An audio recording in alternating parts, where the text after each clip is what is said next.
লাগবে না আপনার ওষুধ ভাই, রাইখা দেন আপনাকে ওষুধ। ওষুধ কিনতে আইছি, জীবনের এমন অবস্থা হয়ে গেছে গা, দিনকে দিন তো ওষুধের দাম বাইরে দিতেছে গা। 600 টাকার ওষুধ 1600 টাকা হয়ে গেছে গা। কয়দিন পরে দেখা গেছে কি এবার চিকিৎসা লাগা ফুসফুস বিক্রি করিয়া এবার মনে করছে কিডনির চিকিৎসা করাইতে হইব। যত মরা সব হইছে গরিবের উপরে। শালা লাইফ আজকে গরিব বলে কি অত অত্যাচার সহ্য করা লাগতেছে। আসসালামু আলাইকুম ভাইয়া, কেমন আছেন? ওয়ালাইকুম আসসালাম। গরিবের আর থাকা ভাই, কে আপনি? কথা বলা যাবে একটু? বলেন। আমি আসলে একটা কোম্পানি থেকে আসছি, কিন্তু এই বিষয়ে আমি কথা বলবো না, একটা পার্সোনাল কথা বলি। হ্যাঁ, কী হয়েছে আপনার? মন খারাপ কেন? না ভাই, এমনি ভাই। না না, বলেন না, লুকেন না। আর কি ভাই, এদেশে তো গরিবটুকু জায়গা নাই। 600 টাকার ওষুধ হয়ে গেছে 1600 টাকা। বুঝছি ভাই, ওইটা তো আসলে আপনার একার জীবনের সমস্যা নেই, এটা তো সবার জীবনের সমস্যা। সব জায়গাতে জিনিসপত্রের দাম একটু বাড়ছে, বুঝছেন? কিন্তু এটার কিন্তু সমাধান আছে। এটা সমাধান করতে হলে আপনাকে সুন্দর হইতে হবে, একজন সুন্দর পুরুষ হইতে হবে, তাহলে সব ঠিকঠাক করতে পারবেন, বুঝছেন? কি কইতেছেন না কইতে বুঝছেন নাই না? বুঝাই বলতেছি। আচ্ছা বলেন তো, একটা নারীর সৌন্দর্য কোথায়? নারী মানুষ শাড়ি পরলে সুন্দর লাগবো। শুধু শাড়ি না, গহনা, টিপ, লিপস্টিক, কানের দুল, হাতে চুড়ি পরলে পৃথিবীর যে কোনো সুন্দর নারী হোক, কুৎসিত নারী হোক, এভাবে একটু সেজে গুজে গহনা পরে বেরোক, দেখবেন ভাল লাগবে। আপনি একবার তাকাবেন, পুরুষ মানুষের সৌন্দর্য কি এভাবে হয়? আপনি গহনা পরতে পারবেন, টিপ দিতে পারবেন, লিপস্টিক দিতে পারবেন, আন্দোলন হয়ে যাবেন। বলেন তো, পুরুষের সৌন্দর্য কীভাবে বোঝা যায়? পুরুষের সৌন্দর্য কোথায় বলেন? বলেন, ভেবে বলেন। পকেটে ভাই, একজন পুরুষের পকেটে টাকা বেশি হইলে সে খুব সুন্দর, আর টাকা কম হলে সে তত কুৎসিত। যেই পুরুষের টাকা যত বেশি সে তত সুন্দর পুরুষ, যেই পুরুষের টাকা যত কম সে তত কুৎসিত পুরুষ। বুঝছেন এবার? হ্যাঁ, বোঝেন নাই? শোনেন ভাই, আমি কিন্তু আপনার মতো হতাশ ছিলাম। এই ডাক্তারের দোকানে ঢুকে কত দিন গেছে, কত রাত গেছে, কাঁদছি, ওষুধ কিনতে পারিনি। আজকে আমি চাইলে দোকান কিনে ফেলতে পারবো, সম্ভব ছিল না কিন্তু, বুঝছেন?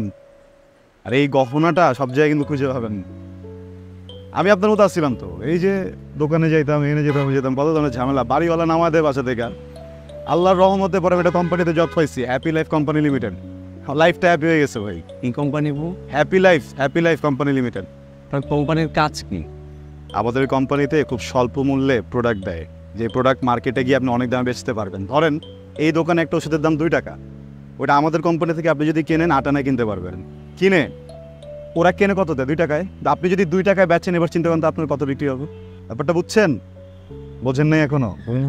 কোনো 2 নম্বরের জিনিস। আমাদের স্কিন কেয়ার প্রোডাক্ট আছে, আমাদের ধরেন হচ্ছে গিয়ে ফুড আছে, আমাদের ব্লেন্ডার আছে, আমাদের বিভিন্ন ধরনের আইটেম আছে। আপনি এদিকে আসেন না, ও আজকে আপনার ফিরাই দিচ্ছে না?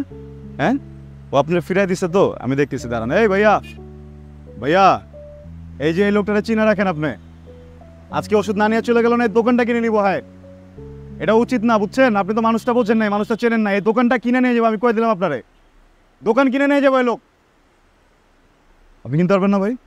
হ্যাঁ, ও কিনবেন কেমনে? আপনার তো গহনাই নেই। গহনা দিতেছি, দাঁড়ান, এদিকে আসেন।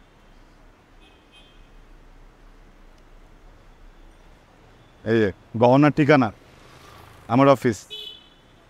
আপনি এই যে নিচে নাম্বারটা আমার, এখানে একটা ফোন দিয়ে এসে অফিসে চলে আসবেন, আর ম্যানেজারের সাথে বসা দিন। ফোন দিলেই হবো? হ্যাঁ। মা, মা, শরীর কি বেশি খারাপ লাগতেছে? ভালো লাগে না। তুমি কোনো চিন্তা করো না মা, আমি আজকে নতুন একটা ব্যবসার সন্ধান পাইছি। ব্যবসাটা শুরু হয়ে গেলেই আমি টাকা পয়সা ম্যানেজ করে তোমার চিকিৎসা করাবো, বড় ডাক্তার দেখাবো। তুই আমার নিয়ে চিন্তা করিস না বাবা, আল্লাহ পাকে যতদিন আমার আয়ু রাখছে ততদিনই বাঁচবো। আয়ু শেষ হয়ে গেলে চলে যাবো বাবা, তুই কোনো চিন্তা করবি না বাবা। কি কইতেছো মা তুমি? তোমার কিচ্ছু হইব না। তোমার কিছু হয়ে গেলে আমি কারো লয়ে বাঁচবো? আমার কি দুনিয়াতে তুমি ছাড়া কেউ আছে? তোমার কিছু হয়ে গেলে আমি বাঁচবো না মা, তুমি চিন্তা করো না। আমি ব্যবসা কইরা তোমার ওষুধের টাকা জোগাড় করতেছি, আমি তোমার ভালো ডাক্তার দেখা অপারেশন করাবো।